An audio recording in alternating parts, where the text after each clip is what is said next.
귀한 찬양 감사드립니다. 하나님께서 크신 영광 받으신 줄 믿습니다. 여러분, 희망의 2023년 새해가 시작된 지 벌써 이제 한 주일이 지났죠. 오늘 2023년 두 번째 주일을 우리가 맞이하고 있습니다. 이 자리에 계신 모든 분들은 새해가 시작될 때 마음속에 품은 그런 올 한 해를 시작하면서 이루어지기를 바라는 그런 기도 제목과 어떤 소망이 다 있을 줄 믿습니다. 일주일밖에 안 지났는데 혹시라도 또 여러분 가지고 계시는 그 기도 제목, 소망 벌써 잊어버린 분들은 안 계시겠죠.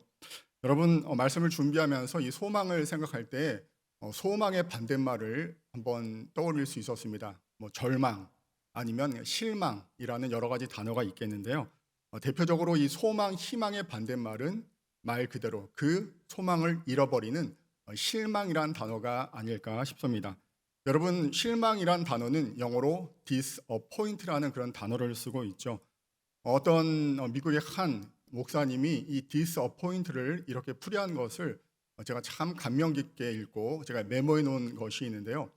여러분, 이 disappoint는 dis라는 어떤 어근과 appoint라는 단어가 합쳐진 단어라고 합니다. dis, 벗어나다, 아니면 아니다, 부정을 뜻하는 그 단어와 appoint, 지정하다, 임명하다라는 이 두 단어가 합쳐진 단어라는 것이죠. 자, 그래서 하나님께서 우리에게 정해주신 자리, 하나님의 그 관계의 자리, 우리에게 있으라 임명하신 그 자리에서 벗어나는 그 길이 바로 실망으로 가는 길이다라고 설명하는 것을 제가 잘 듣고 또 많은 그런 감동을 느낀 적이 있습니다. 여러분, 오늘 이 자리에 계신 모든 분들, 하나님 있으라 하신 그 자리, 예배의 자리, 하나님의 품에 그런 인격 자리에, 인격적인 관계의 자리에 있는 그런 모든 분들, 올 한 해 소망과 기쁨이 귀한 열매로 나타나는 것을 목도할 수 있는 모든 분들 되시기를 간절히 소망합니다. 오늘 본문을 통하여 우리에게 주시는 하나님의 몇 가지 음성에 귀를 기울이며 나아가기를 원하는데요.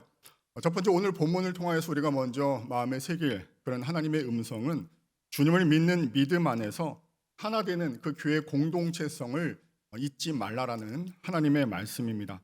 여러분, 1절 말씀을 제가 다시 한번 읽어드리겠습니다. 태초부터 있는 생명의 말씀에 관하여는 우리가 들은 바요, 눈으로 본 바요, 자세히 보고 우리의 손으로 만진 바라라고 오늘 말씀이 시작하고 있죠.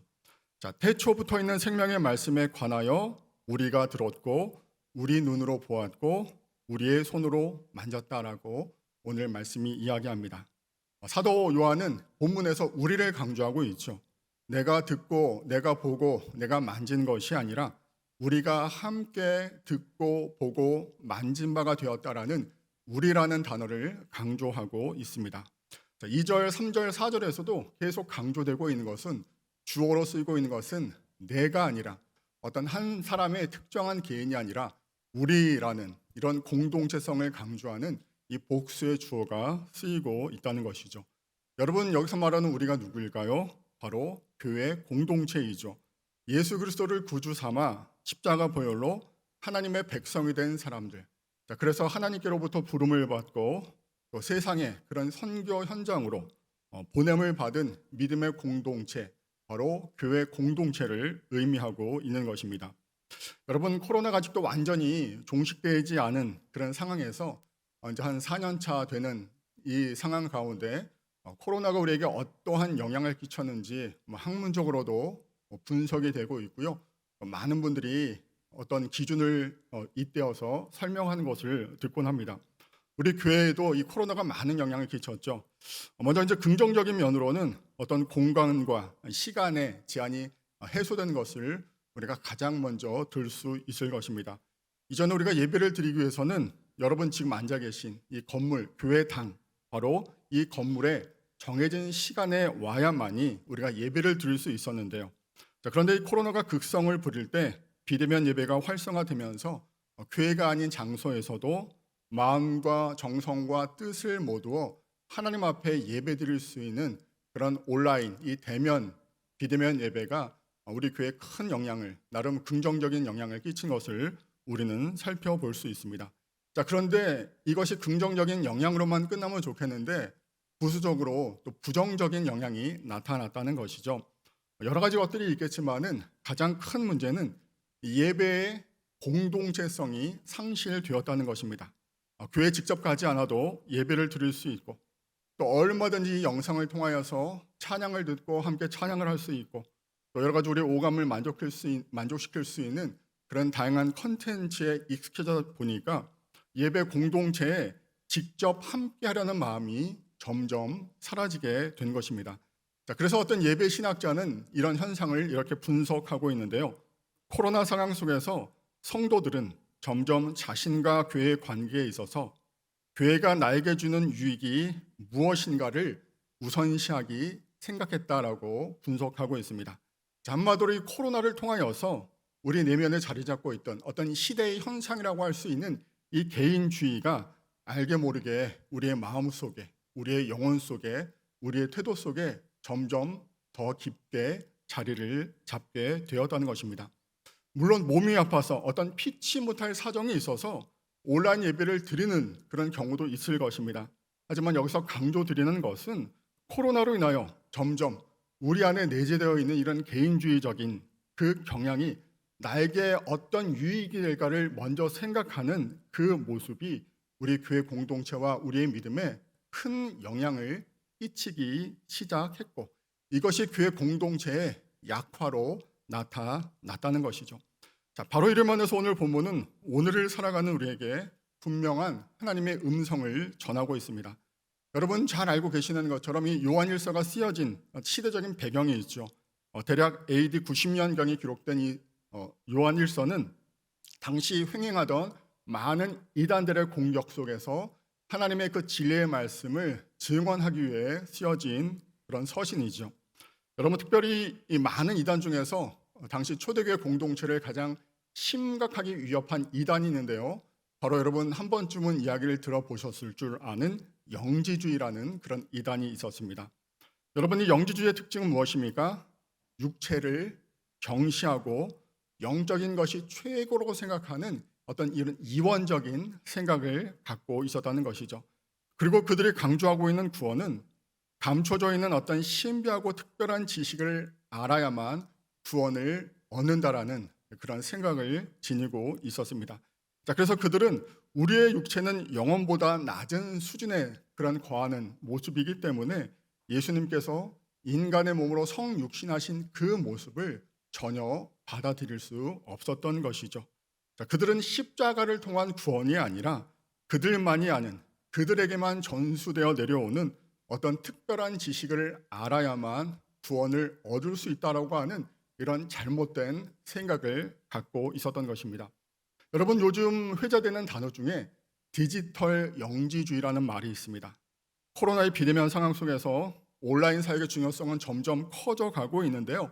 하지만 여러분 이 온라인 어떤 예배를 드리면 또 어떤 온라인 활동을 하면 느낄 수 있는 것이 아무리 우리가 영상을 통하여 서로의 얼굴을 확인하고 또 어떤 의사소통을 할 수 있다 할지라도 그것은 굉장히 피상적인 부분적인 모습인 것을 여러분 잘 아실 줄 믿습니다.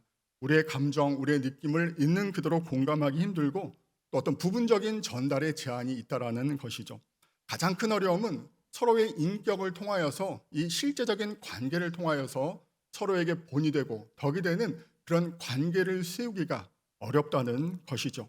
자, 많은 지식의 공유는 있을지라도 또 마음을 다한 영혼의 만남은 참 어렵다는 것이 이 온라인 사역의 특징이라고 할 수 있습니다. 자, 그래서 이런 온라인 관계에 익숙해지다 보면은 접속은 많지만 접촉은 점점 사라지게 되는 그런 죽은 만남이 될 수 있다라고 많은 신학자들은 설명하고 있는 것이죠.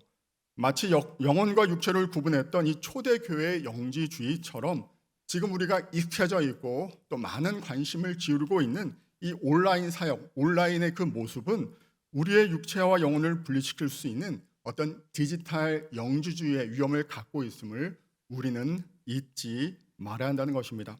아직 코로나가 완전히 종식되지 못한 그런 상황에서 차선책으로 어쩔 수 없는 그런 상황 가운데 수용하는 부분도 분명히 있을 것입니다.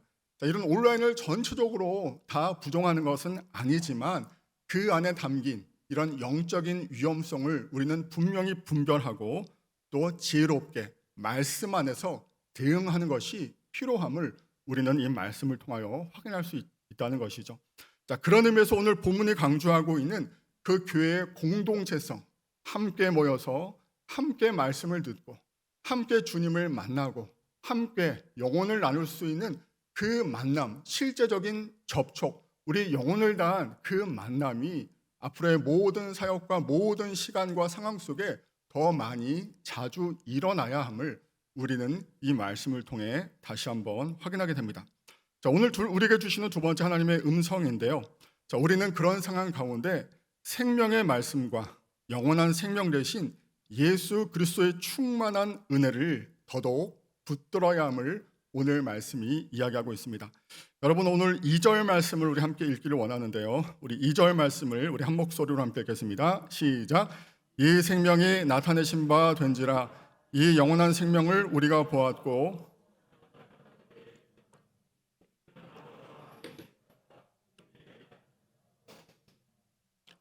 아멘.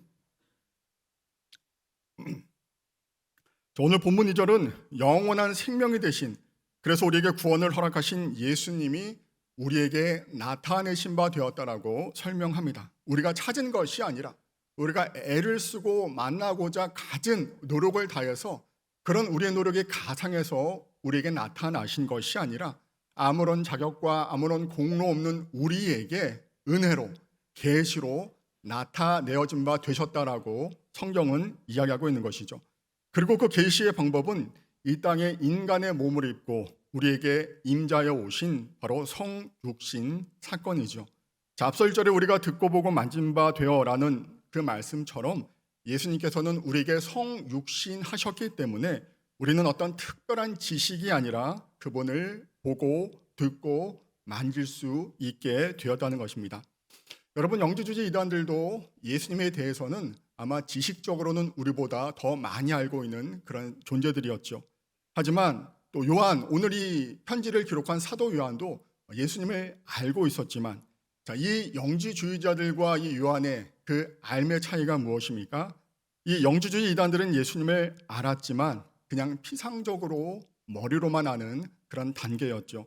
하지만 요한은 예수님의 그 제자와 또 증인된 그런 자리로서 예수님과 직접 함께 동행하며 직접 보고 직접 듣고 그분을 만지며 함께 동행한 그 삶의 체험이 있었다는 것이죠. 그 주님의 말씀에 순종하고 그 주신 말씀에 최선을 다하여 말씀대로 살아가려 애를 쓴 그 흔적이 그의 삶에 남아 있었다는 것입니다.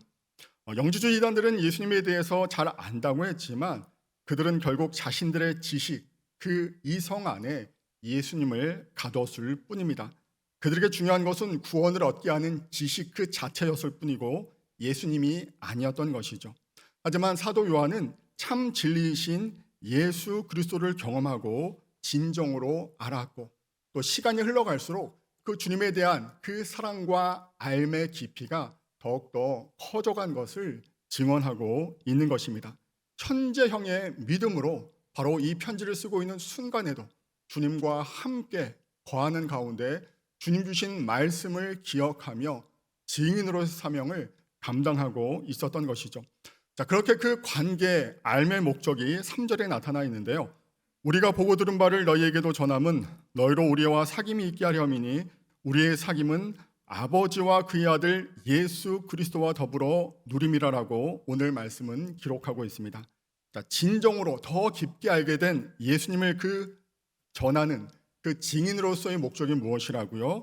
우리와 사귐이 있게 하려 함이라. 우리와 영적인 교제와 나눔이 있게 하려 함이라라고 설명하고 있는 것이죠. 예수님을 더 깊이 알면 알수록 그 예수님의 증인으로서 주어진 그 자리를 감당하면 감당할수록 교회 공동체 안에 믿음 안에서 성령 안에서 참된 교제와 사귐이 나타남을 사도 요한은 강조하고 있는 것입니다. 자, 그런데 그 사귐은 우리끼리 인간끼리의 어떤 그런 사귐이 아니라 바로 성부 하나님과 성자 예수 그리스도와 더불어 누리는 그런 참된 궁극적인 사귐임을 오늘 말씀이 함께하고 있다는 것이죠. 자, 우리가 머리가 아닌 인격적인 관계 속에서 주님을 더 깊이 알게 될 때 그 공동체는, 그 그 주님의 관계 속으로 깊게 들어가는 그 공동체는 성부 하나님과 성자 하나님과의 그런 참된 교제 속으로 들어갈 수 있다라고 이야기하고 있는 것입니다. 여러분, 이제 우리가 이 어떤 교리를 공부할 때 참 큰 벽처럼 느껴지는 부분이 있습니다. 바로 삼위일체를 우리가 공부할 때 그렇죠. 이것을 어떻게 할 수 있을까? 말 그대로 신비이고 또 우리의 이성으로 그 흔적만 좀 다듬을 뿐이지 그것을 완벽히 이야기란 참 어려운 그런 개념이 바로 삼위일체라는 그런 개념입니다. 자, 그런데 이제 우리가 이 삼위일체 하나님을 표현할 때 페리코레시스라는 그런 이 헬라어 단어를 통하여 우리가 이제 보통 이야기를 많이 하는데요. 상호 침투, 상호 허용이라는 뜻을 가지고 있는 이 페리코레시스를 통하여 삼위일체 하나님을 설명하곤 합니다. 어떤 서로를 허용하고 또 사랑 안에서 서로에게 배려하고 양보하는 그 모습을 설명하고 있는 것이죠. 여러분 잘 아시는 C.S. 루이스는 이 페리코레시스를 사랑의 춤이란 그런 비유로 설명하고 있습니다. 성부, 성자, 성령 하나님께서 창세 전부터 서로 사랑하시는 그런 관계를 맺고 있는데 이 사랑하는 관계는 서로가 서로의 자리를 내어주시고 서로가 서로를 사랑하고 존중하고 배려하는 마치 파트너가 춤을 추는 것처럼 사랑 안에서 춤을 추는 것처럼 한 모습으로 나아가는 것처럼 서로를 배려하고 양보하고 내어주는 그런 모습이라는 것입니다. 자, 사도 요한은 지금 이 페리코레시스의 삼위일체 하나님의 교제 속으로 주님을 깊이 아는 그 하나님의 백성들이 초청받게 되었다라고 설명하고 있는 것이죠. 자, 그런데 한 가지 문제가 있습니다. 자, 우리는 죄인이기 때문에 그 하나님의 그 교제 속으로 들어갈 수 없다는 것이죠. 우리가 아무리 애를 써도 우리가 아무리 노력을 해도 우리의 그 죄성, 타락한 본성은 그런 하나님의 사랑과 하나님의 그 지식을 알 수 없는 그런 존재로 우리를 전락시켰기 때문입니다. 자, 그래서 우리는 그 하나님의 말씀, 우리에게 베풀어 주신 하나님의 은혜를 다시 한번 확인할 수 있는데요. 여러분 디모데전서 1장 13절이하는 이렇게 기록되어 있습니다. 내가 전에는 비방자요 박해자요 폭행자였으나 도리어 궁효를 입은 것은 내가 믿지 아니할 때에 알지 못하고 행하였습니다. 우리 주의 은혜가 그리스도 예수 안에 있는 믿음과 사랑과 함께 넘치도록 풍성하였도다.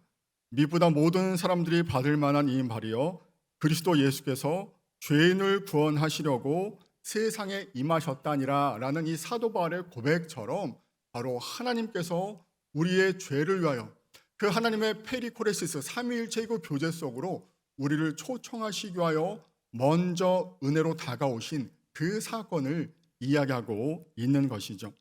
사도 요한이 이것을 먼저 깨달았고요.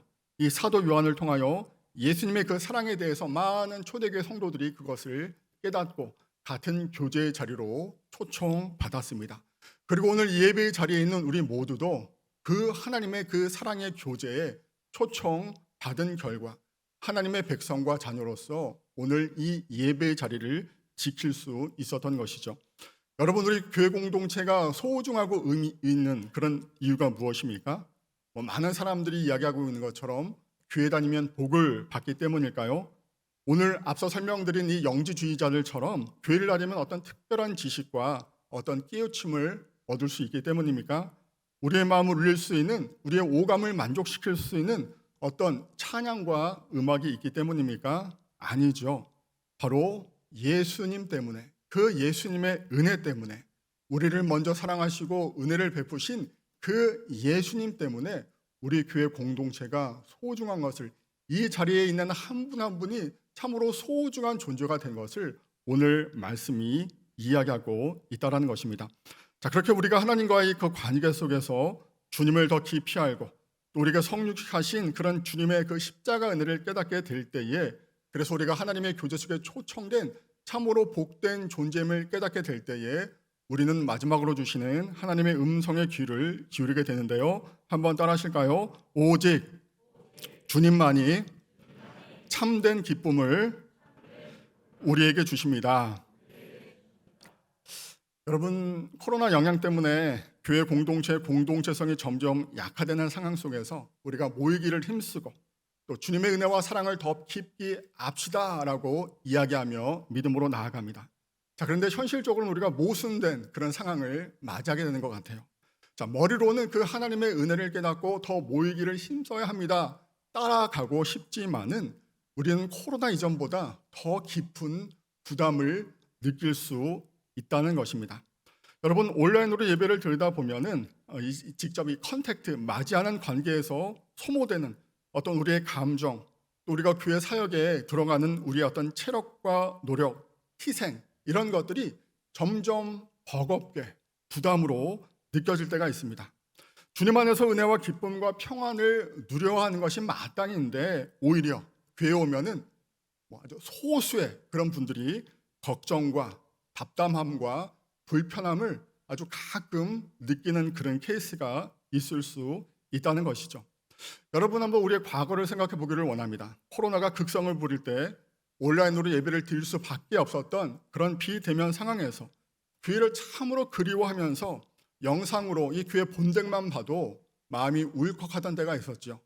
여러분들에게 특별히 교회 전경을 찍어서 보내드린 그런 기억이 나는데요. 자, 그렇게 교회 가지 못하는 상황 속에서 교회 주변만 봐도 우리의 마음이 정말 울컥했던 그런 때가 있었습니다. 코로나 상황이 조금씩 풀리고 대면 예배로 전환되게 되었을 때, 그래서 더 많은 예배의 자리와 섬김의 자리가 열리게 되었을 때, 우리 교회 공동체를 위해 더 많은 시간과 신경을 써야 하는 이 자리에 서 있는 우리들의 마음은 어떠합니까? 성경은 기쁨과 평안이 있을 것이라고 이야기하고 있는데, 여러분, 그 마음속에 정말 기쁨과 평안함이 있습니까? 혹시라도 단 한 사람일지라도 그 마음속에 어떤 부담과 어떤 치러야 하는 희생과 헌신이 좀 답답하게 느껴지는 분이 안 계십니까?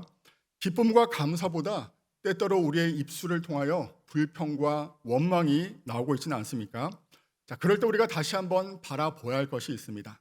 다른 것 바라보지 않고, 어떤 사람 바라보지 않고, 환경 바라보지 않고, 우리 믿음의 궁극적인 실체가 되시는, 우리를 이 자리까지 인도하시는 그 예수 그리스도를 다시 한번 붙들고 나아가야 하는 그런 본질적인 모습이 우리에게 필요하다는 것이죠. 여러분, 오늘 본문 4절은 우리가 이것을 쓰면 우리의 기쁨이 충만하게 하렴이라고 이야기합니다. 너에게 어떤 부담과 불편을 주기 위한 것이 아니라 바로 기쁨을 주기 위하여서, 평안을 주기 위하여서 이것을 쓰고 있다라고 이야기하고 있는 것이죠. 여러분, 이 기쁨이라는 단어 헬라어는 이 카라라는 단어를 쓰고 있는데요, 말 그대로 기뻐하다, 즐거워하다라는 그런 뜻을 지니고 있습니다. 어떤 순간적인 기쁨이 아니라 내면을 통하여서 계속 흘러나오는 그런 생수 같은 기쁨이 바로 오늘 본문 4절에 나타난 기쁨, 카라라는 단어이죠. 여러분, 근데 이 카라라는 단어는 여러분들이 이미 잘 알고 있는 은혜, 이 카리스라는 단어와 아주 밀접한 관계를 맺고 있습니다. 하나님 안에서 베푸시는 그 풍성한 은혜가 우리에게로 흘러넘칠 때 마음속에서 끊임없이 흘러나올 수 있는 것이 무엇입니까? 바로 기쁨이라는 것이죠. 우리가 하나님과의 교제 속에서 하나님 주시는 은혜로 우리의 마음이 풍성하게 거할 때 바로 자연스럽게 흘러나오는 바로 그 감정이 기쁨이라는 것입니다. 다시 말해서 기쁨은 주님만이 주실 수 있는 위로부터 내려오는 하나님의 그런 선물이라는 것이죠. 자, 근데 여러분, 이 은혜, 이 카리스가 풍성하게 흘러넘칠 때 우리의 입술에 이 감사가 고백되게 되는데요. 여러분, 이 감사라는 이 헬라어 단어는 유카리스테오라는 단어입니다. 역시 카리스라는 은혜라는 단어에서 파생된 단어이죠. 바로 하나님 주시는 은혜가 우리 마음속에 풍성하게 임하고 그것이 기쁨으로 나타날 때 바로 우리 입술에 감사의 고백이 흘러 넘친다는 것이죠. 이렇게 은혜와 감사, 기쁨이 주님의 이름으로 흘러 넘칠 때 하나님이 부어주시는 것이 무엇입니까? 바로 카리스마, 바로 우리에게 주시는 주님의 일을 감당할 수 있는 능력, 은사, 바로 그것을 선물로 주신다는 것이죠. 우리가 교회 공동체를 위해서 헌신하고 애를 쓸 때 하나님의 영광과 은혜가 나타날 수 있도록, 다른 사람에게 덕이 되고 유익이 될 수 있도록 하나님께서 그 자리를, 그 직분을 감당할 수 있도록 위에서부터 부어주시는 그 은사, 카리스마를 우리에게 부어주신다는 것이죠. 자, 그래서 우리가 궁극적으로 힘들고 어려울 때 주님을 끝까지 바라보며 주님께서 허락하신 그 은혜를 붙잡고자 그 은혜를 구할 때 우리의 입술과 우리의 마음 속에서 기쁨과 감사가 흘러넘치게 되고 또 이런 것이 함께 맞불려 나아갈 때 하나님께서는 우리에게 그 은사, 능력, 그 일을 감당할 수 있는 것을 선물로 주시겠다는 것이죠. 말씀을 정리하겠습니다. 여러분, 이제 1월 둘째 주를 맞이하여서 많은 그런 일들을 계획하고 있고 또 우리가 새로운 마음으로 여러 가지 것들을 준비하고 있는데요.